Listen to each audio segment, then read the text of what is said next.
Hello guys! So yun nga, nag-market kami for today's video for mini vlog. Pero hindi ako nakapag-video masyado dito sa grocery. Diba ang hirap? Pag mag-isa mo lang, wala kang taga-video. Anyways, gabi ko na siya talaga inayos guys kasi wala na akong time kanina. Kasi yung bisita namin, nagstay sila ng ilang oras. So hindi na ako nakapag-ayos guys. Alam nga naman may bisita kami, nag-ayos ako ng mga grocery, diba? Tapos nag-vlog pa ako. Hindi nila alam na vlogging ako. Siyempre, konti pang followers natin. Ikaw ba naman 36 lang ang followers, diba?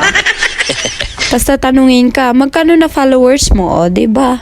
So, pag sinabi mong 36, paano pa? Baka tatawanan ka lang nila.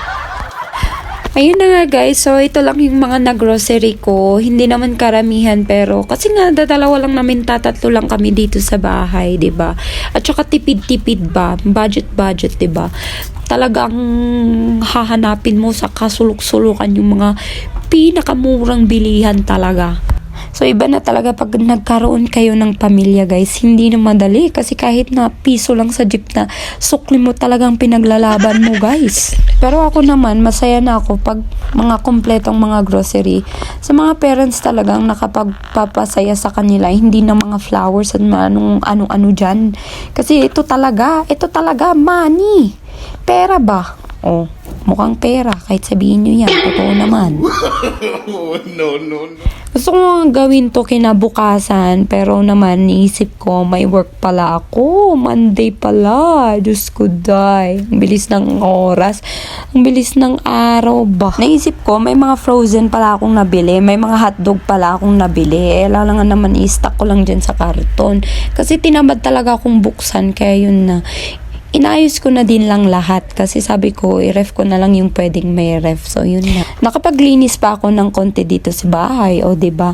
Tsaka anong oras na akong natulog? Anong oras na? Mga alauna na ata akong nakatulog dito ng gabi. Minsan, pag super napagod ko naman, nagiging ma-energetic ako pag gabi talaga. At sa umaga, pag mainit, parang nanghihina ako.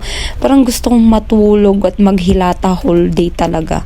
Kasi yung work ko kasi parang broken shift siya. May duty ako ng morning at tas maaga yun na klase. Tapos yung iba naman na klase ko, pang gabi na.